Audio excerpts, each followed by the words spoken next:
Hi, my name is Aya, and you're watching Aya Reads, and I'm back. So, just a little bit of background info. I will explain where I've been, why I've come back at the end of the video. I was thinking of starting with my favorite books I've read so far this year because I have a feeling more people are interested in that. So I actually started my Booktube channel in 2014. So that is almost 10 years ago. And I had been consistently uploading for years. And then I stopped uploading. And then I came back for a little bit. Then I stopped. And now I'm back, and hopefully for good. So yeah, that is like a Cliff Notes version of like my time on Booktube. For now, let me just talk to you about all the books I've loved this year. So I've read 83 books so far this year, and these are my absolute favorites. And this is really in no particular order, so I'm just gonna start. Well, actually, it is in a particular order. It is, I'm talking about these books in the order of when I read them. So my first favorite book is from the Immortals After Dark series. So I'm caught up on this series as of this year. And of all the books I've read this year, my favorite has been Wicked Abyss, which, I mean, you cannot, like, only the first four you can read out of order, but you have to have read all the other ones before you can get to Wicked Abyss. But basically, Wicked Abyss is a Beauty and the Beast retelling. So you follow basically a demon from hell, and he is slowly turning from like the most beautiful man to like the most ugly demon. And his mate kind of betrayed him like centuries ago, and she apparently reincarnates, and now she has been reincarnated into like a fey creature who lives in the human world, and she lives in Disneyland, or like she works in Disneyland so that she is off the radar of people who are looking for her. And then through circumstances, Abyssian gets a hold of her, and it becomes a captive situation, and they slowly fall in love. And I absolutely adored this book. And I've been actually loving reading the Immortals After Dark series. After the first couple, I have given every single one of them 5 stars. So if you've not read the Immortals After Dark series, I would highly, highly recommend it. Next, I actually finished the Stay Spell series. So obviously the last one came out this year, but I've been slowly getting caught up on it, and I've read the majority in 2023 actually. And my 2 favorites are Witches Get Stitches and Always Practice Safe Hacks. So basically the Stay Spell series by Juliette Cross is about these 6 sisters, the Savoy sisters, and they are witches, and each book follows a different sister when she falls in love with her mate. And basically it's either werewolves or Grimms or vampires they fall in love with. So this one is the 3rd one, and I adored it. It's about Violet Savoy, and she and her love story with Nico, who's a werewolf, and he's actually the cousin of the main male character in the first one. So I really, really loved this friends to lovers romance, this pining hero. Nico is the one I really love, but Violet I thoroughly enjoyed as well. Basically, they met 2 years ago, and they had this like one night stand type of situation, and then they parted ways, and then they reunite when her sister and his cousin fall in love, and he has been pining for her all these years, and she's a I think she can see the future, and she has seen that that like some sort of disaster awaits when, like, if she falls in love with him. So she has been staying away from him, but they decide to open up this business together, and they are actually friends. So it's basically Nico decides that he's gonna make his move on Violet, and she cannot resist. So I really, really love this book. It's very spicy as well. The first 2 were spicy, but I feel like with Witches Get Stitches, the spice gets upped a lot, culminating in Always Practice Safe Hacks. This, I think this is the spiciest out of all of them. This is Livy Savoy, and she and her love story with Gareth, and he's a Grimm. And basically, they have been working on this competition together. Well, not together. Well, it is a competition, but they have to like work together in this competition. And then afterwards, like one of them will win, I'm pretty sure.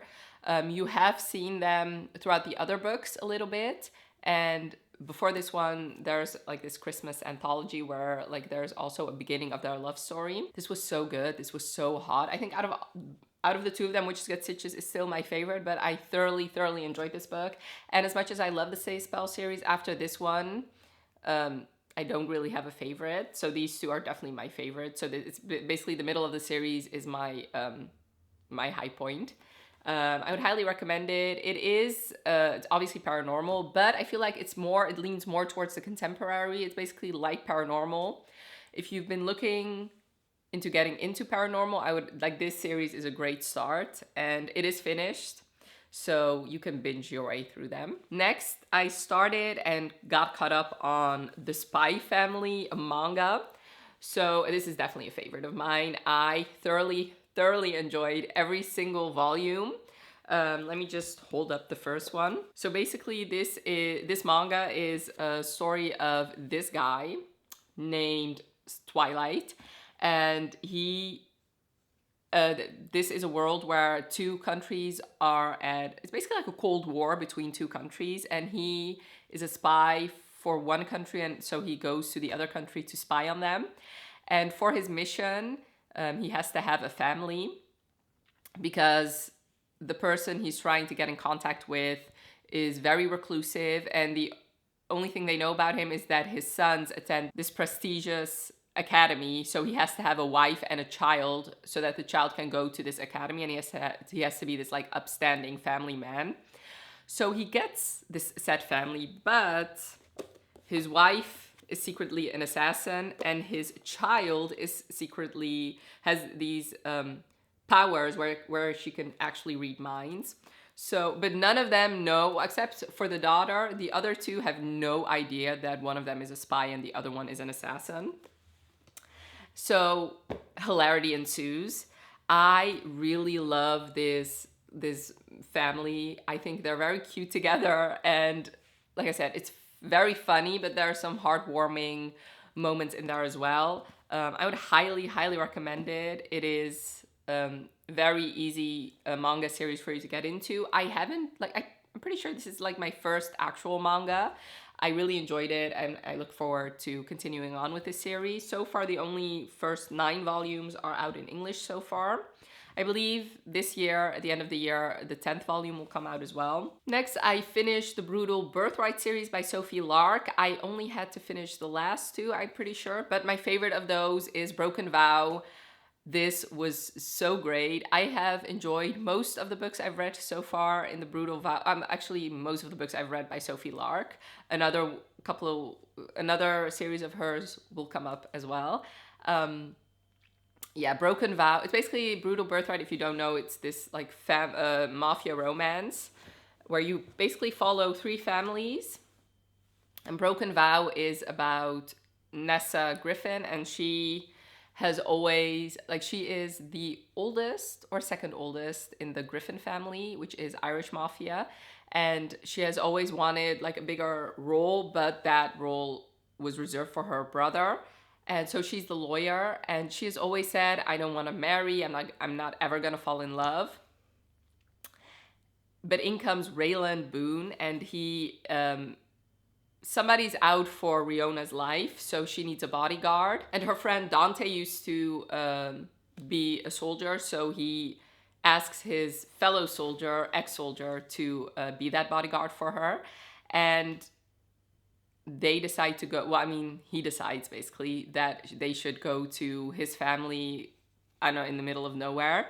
And that's why they fall in love. It was so good. I love this grumpy sunshine dynamic. She's the grump, he's the sunshine. I loved Rayland. I thought he was an amazing hero. And Riona, I love these prickly heroines that have this wall built around them. And, it takes a lot for the hero to actually get through that wall. So yeah, I really enjoyed it. And I would highly recommend it. If you've never read a mafia romance and you're interested, I think The Brutal Birthright is a very good series to start. Speaking of Sophie Lark, I also started and finished the Kingmaker series by her, and my two favorites are The Bully and The Spy. Yeah, what can I say? The Bully is basically a Draymani fanfiction, and it was so good. Basically, it's a culmination of the first two books in the series. You meet Dean Yenin. He is the cousin of Leo Gallo, who you follow in the first book, and basically events that happened in the Brutal Birthright series makes it so that Dean despises Leo. And he's pretty much an antagonist, especially in the first book, but also a little bit in the second book. And he sees Kat do something in the second book. So he has this leverage over her, and he basically blackmails her into becoming his slave for a month, basically a sex slave. She complies, and she's very intrigued by him. So, I mean, there's not really a non-consensual scene in this book. It's basically like dubious consent or like consensual non-consent. This was so good. This was very hot. I love the redemption story arc of Dean. I gave this book 5 stars. I would highly recommend it. But like I said, you actually have to read The Brutal Birthright. And if you don't want to do that, then you at least have to read the first 2 books in the Kingmaker series. Yeah, I flew through it. The only thing that I would have wanted was a little bit of the end. I feel like, yes, Kat and Dean's story was resolved, obviously, but I feel like the whole family dynamics, I would have, especially since it took 2 books for us to see how bad those were, I would have loved to see more scenes with him and Leo, with him and Yelena. But anyway, I thoroughly enjoyed this book, and yeah, it brought a smile to my face. Same with The Spy. I cannot tell you anything about this book, but once again, a culmination of the first 3 books in the Kingmaker series. I really enjoyed this book. There's a mystery, there's a spy in the first 3 books. You don't know who it is. You actually get a perspective from this spy in the 3rd book, so in The Bully. And I felt like the whole mystery was dealt with well. I really enjoyed this book, and I would highly recommend it. So yes, those 2 are definitely my 2 favorites. Also, there's a 5th book called The Savage. I would not recommend that one. So if you've been debating, if you haven't read the Kingmaker series, I do feel like that The Savage is not necessary to read. Next, I started the Hathaway series by Lisa Kleypas. I read the first 2, and my favorite is Mine Till Midnight, which is the first one. I am really intrigued about the rest of the series. So I loved Lisa Kleypas. I loved her Wallflower series, and the next series that comes after that is the Hathaways, where you follow the 5 Hathaway siblings. The oldest Hathaway and the heir, Leo, the only man, he lost his fiancée, and he's basically been spiraling ever since. And the second oldest, Amelia, has had to take the reins, basically make sure that their family stays together in some way and doesn't fall apart, both like mentally but basically financially as well. So one day she follows her brother to this gambling den where she meets Cam Rohan, who is a Romani man who works for Sebastian St. Vincent, who we met in the Wallflowers, and we also met Cam in The Devil in Winter. So Mine Till Midnight is basically their romance. It's a historical romance where they fall in love, and Cam basically feels like he's cursed because whatever he does, he just can't stop making money, and it's a curse because he's a Rom and they're not really supposed to make a whole bunch of money. And basically this book introduces you to all the Hathaways, and obviously the first love story. I really enjoyed it. I loved Cam. I thought he was an amazing hero. I loved Amelia as well, and I loved seeing glimpses of the Wallflowers in this book, especially Lillian, who is my favorite Wallflower. And yeah, if you've not read Lisa Kleypas yet, I would highly recommend this series. You can start it without having read The Wallflowers, but I would highly suggest reading The Wallflowers first, because it just makes this book more special that way. Next is Untouchable by Sam Mariano. This is a dark romance. please don't read this if you don't like dark romance, if you don't like reading about non-consensual things happening in this book, or in any book. But I was so intrigued by this book. It's basically about this girl named Zoe, and she was there was this situation with a football player where he touched her inappropriately, and so she basically reported it. Because of that, there had been consequences, obviously, for that football player. And he, along with two of his friends, one of them being Carter, trap her in a classroom, and Carter assaults her, literally. And it basically starts from there. Because she fights him in a way in the classroom, he becomes intrigued by her. And basically, he cannot stop his obsession with her. He is a sociopath, or a psychopath. Even though I have studied psychology, I don't really know the difference at the top of my head. This was so intriguing to me. This was like a train wreck, and I could not look away. Obviously, Carter is not a hero you should want in real life. Definitely not. But I was so intrigued by him. I just wanted to know everything that was going on in his mind. And what was so interesting about this book, which I think was a great choice by Sam, was we never got his perspective. We only got Zoe's perspective, and she also was intrigued by his mind and wanted to know what was going on. Yeah, I really enjoyed this book. If you like dark romance and you for some reason have not read this yet, I would highly recommend it, but tread with caution. It is dark. If you have any triggers, I would not recommend it. And if you don't like dark romance, or there's some like moral issue with it, please don't read it. Like, there's plenty of other books and plenty of other romances you could read that don't have this like morally gray hero. I can't even call him a hero.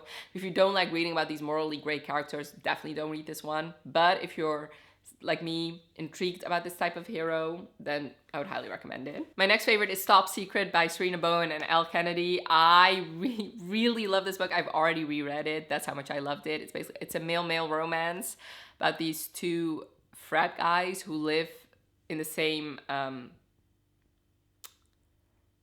frat house. They live like they're like basically roommates. One of them, him and his girlfriend, want to do like a threesome with a different guy, so he goes on this like kink app to find said guy, and he starts chatting with a man he doesn't know, and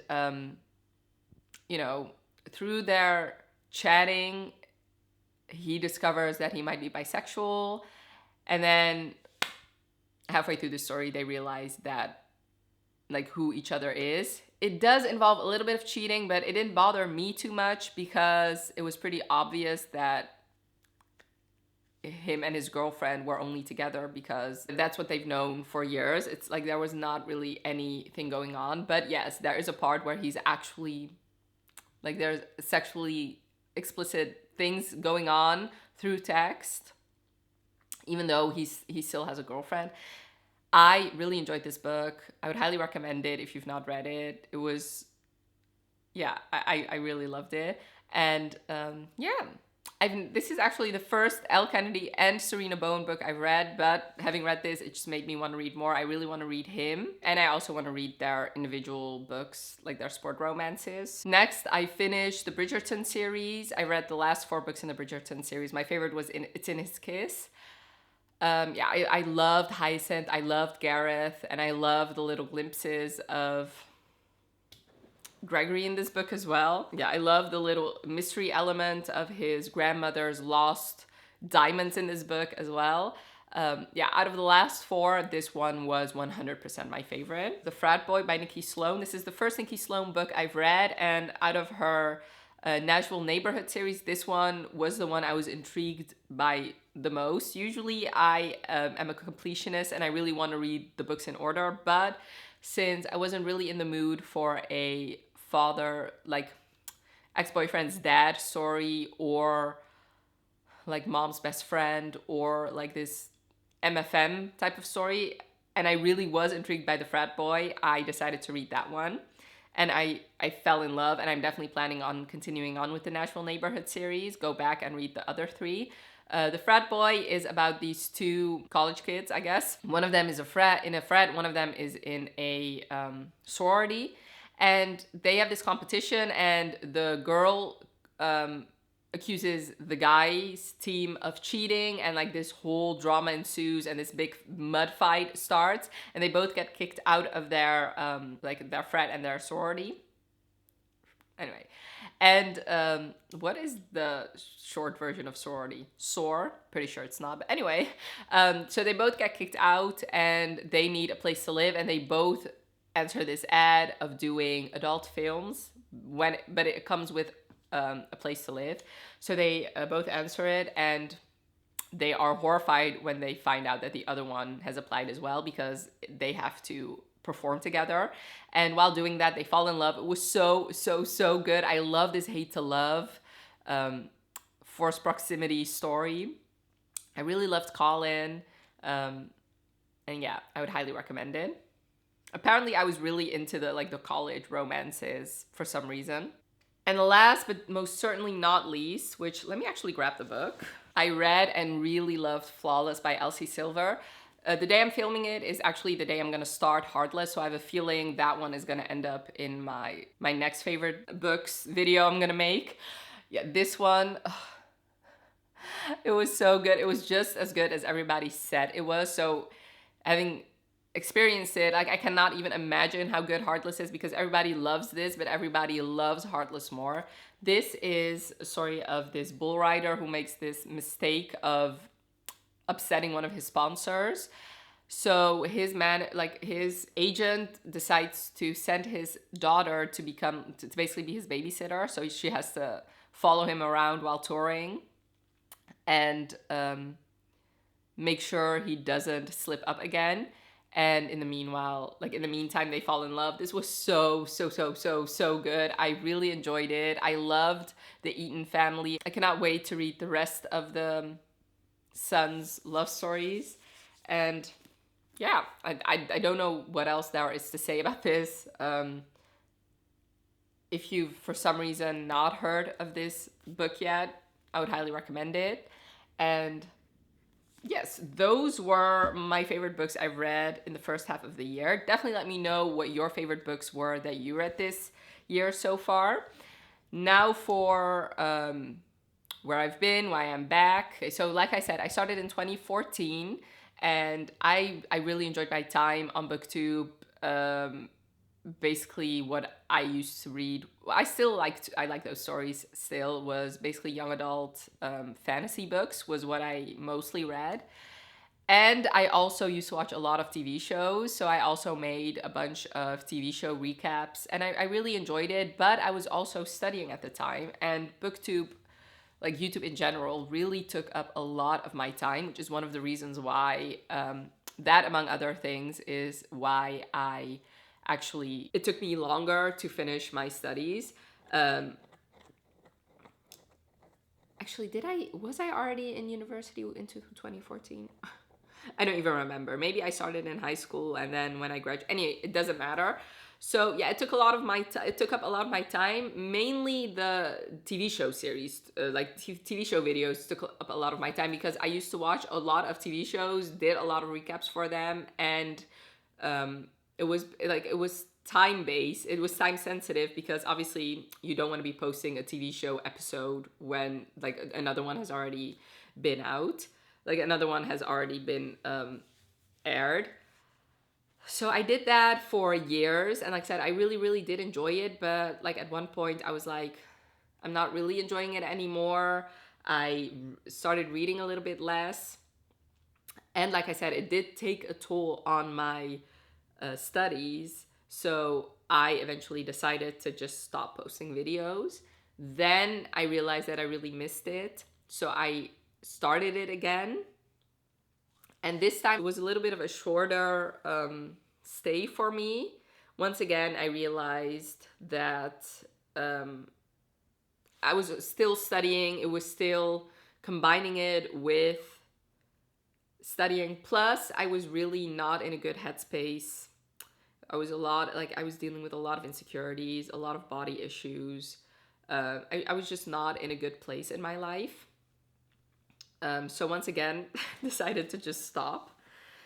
Now I'm in a much better place in my life. I actually did weight loss surgery 2 years ago, which I'm not gonna get into this now. If you want me to talk about it more, I can definitely do that. But obviously, there's trigger warnings for body issues, weight loss, all that jazz. I finally graduated and I started a job I really, really, really loved. I've been working at my job for over a year now. I am an assessment psychologist. And I really love my job. I love my colleagues. I'm like in a very good place mentally. I obviously still deal with insecurities sometimes, but it's way less than what it used to be. And I have more time now because I'm not studying anymore. So my evenings are free. My weekends are mostly free. I also moved from Rotterdam to Amsterdam. I live in the Netherlands. I've lived there almost all my life. And what I've realized is I don't have a lot of friends in Amsterdam. I'm planning on going to different like exercise things to try and make some more meet some more people. So I was thinking of doing dancing, maybe pole dancing. I've been interested in that for a while, and boxing, maybe meet people that way. I haven't done it yet because like I said, I really love my colleagues. So sometimes after work we'll do drinks, and that kind of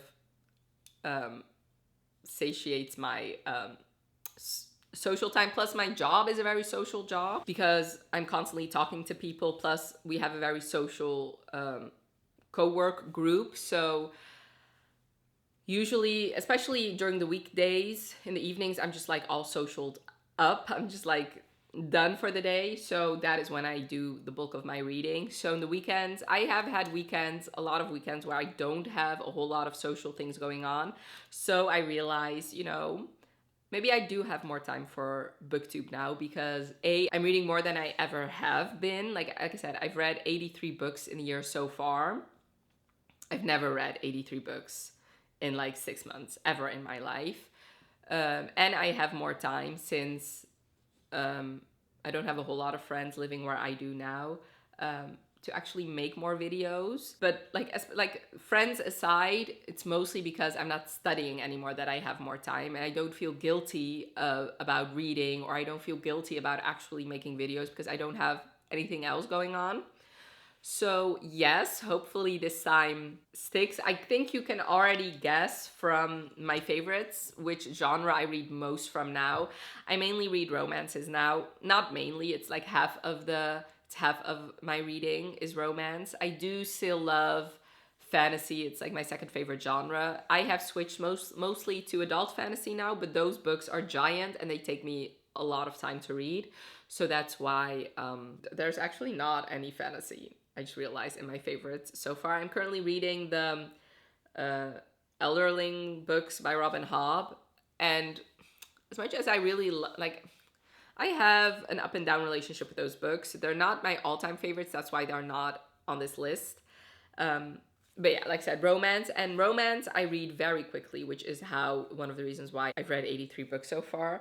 I really also have been enjoying rereading books. Like my goal is to reread at least 2 books a month, and I have been very much sticking to that so far. And yeah, I'm really, really looking forward to being back on Booktube. Definitely let me know if you have any video ideas for me. I am planning on uploading 2 to 3 times a week. Hopefully I can stick to that. But yeah, definitely let me know what you think of me coming back. But mostly I'm very interested to hear what kind of videos you want from me, so I can definitely prioritize those. But yeah, thank you so much for watching. Have a wonderful rest of your day, and I'll talk to you later. Bye.